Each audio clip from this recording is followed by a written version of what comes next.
Welcome to Maafushi.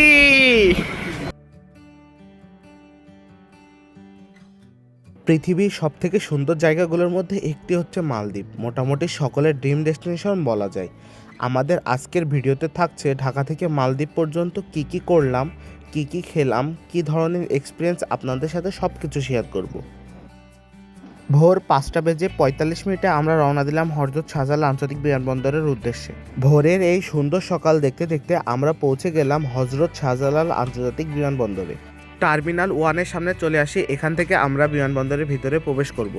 ভোরের flight হওয়ায় প্রচুর মানুষের সমাগম। বেশ খানিকটা লাইনে দাঁড়িয়ে অবশেষে আমরাও এয়ারপোর্টের ভিতরে প্রবেশ করি। 2 নম্বর কাউন্টারে বোর্ডিং পাস সংগ্রহ করি এবং ব্যাগেজ প্রদান করি। আমাদের গ্রুপের সকলে একসাথে মিলে ইমিগ্রেশনের দিকে রওনা দিই। আল্লাহ তাআলার অশেষ রহমতে আমরা এখন ইমিগ্রেশন ক্রস করব। এখন ইমিগ্রেশনের জন্য লাইনে আছি।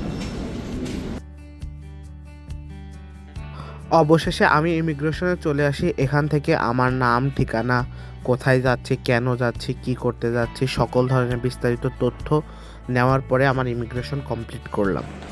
আমরা এখন যাচ্ছি লঙ্কা বাংলা ভিআইপি লঞ্চে, যেখানে সকালে ব্রেকফাস্টটা সেরে নেব।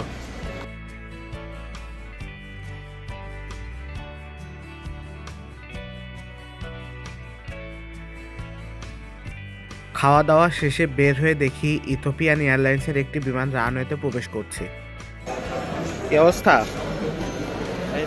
কোথায় যাচ্ছ? কোথায় যাচ্ছ? আমরা যাচ্ছি মালদ্বীপে। ভরপুর ট্যুর। হ্যাঁ, ভরপুর। এবার চলে এসেছে সেই এক্সাইটিং মোমেন্ট, যেখানে ধীরে ধীরে এগিয়ে যাচ্ছে ফ্লাইটের দিকে। ইমিগ্রেশন সকল ধরনের প্রস্তুতি শেষে আমরা এখন আগে যাচ্ছি বিমানের দিকে।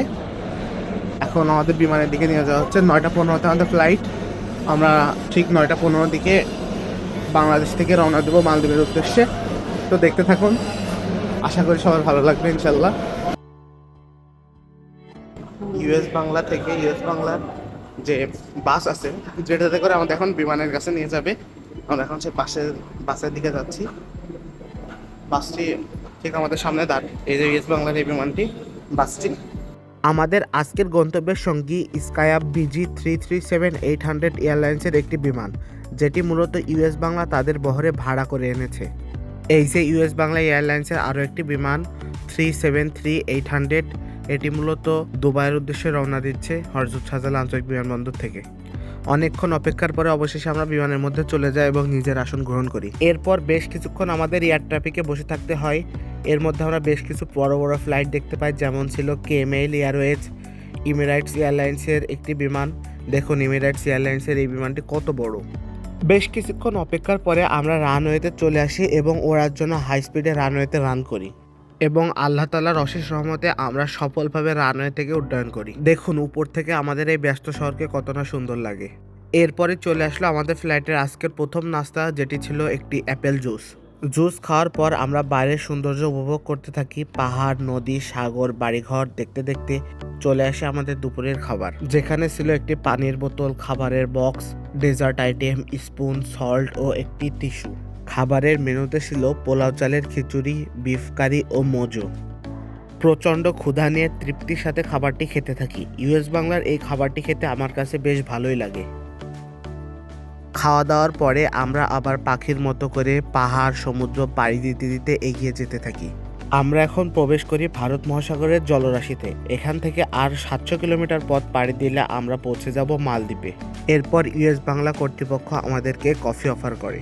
কফি খাওয়া শেষে বাইরে তাকাতেই দেখি মালদ্বীপের আইল্যান্ডগুলো। দেখে মনটা নেচে উঠল। দীর্ঘ 3 ঘন্টা 50 মিনিটের প্রায় 3000 কিলোমিটার পথ অতিক্রম করে আমরা পৌঁছে যাই ভেলেনা ইন্টারন্যাশনাল এয়ারপোর্ট মালদ্বীপে।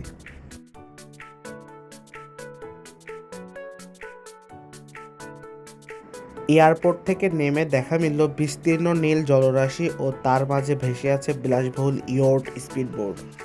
এয়ারপোর্টের 4 নম্বর পার্কিংয়ে আমাদের বিমানটি পার্ক করলো। বিমান থেকে দ্রুত নেমে আমরা ইমিগ্রেশনের দিকে রওনা দিলাম। আমার জীবনে সবথেকে দ্রুত ও সহজভাবে এয়ারপোর্টের ইমিগ্রেশন পার করি মালদ্বীপ এয়ারপোর্টে। আল্লাহ তাআলার অশেষ রহমতে আমরা পৌঁছে গেছি মালে শহরে। এখন এয়ারপোর্ট থেকে বের হচ্ছি। সামনে নীল সাগর, দেখাবো আপনাদেরকে সবই, একটু ওয়েট করেন।